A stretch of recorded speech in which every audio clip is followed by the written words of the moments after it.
अस्सलाम वालेकुम फ्रेंड्स, यहाँ पर हम साइट पर आए हुए हैं और ये दोनों दोस्त हमारे साथ हैं। इनसे हम रिक्वेस्ट करेंगे कि मुख्तसर सा इंटरव्यू हमें साइट के हवाले से सारा जो है वो दे सकें कि ये इन्हें आके देख के कैसा लगा और ये चीज़ें इनको कैसे पसंद आई। तो प्लीज़ जी।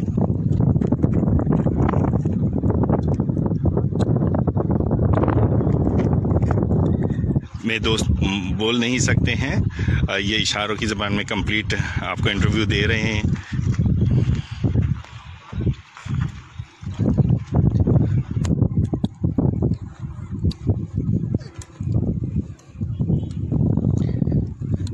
सेक्टर 54 के एक प्लॉट नंबर लिखा हुआ भी है।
इशारा कर रहे हैं कि ये बताया जाए।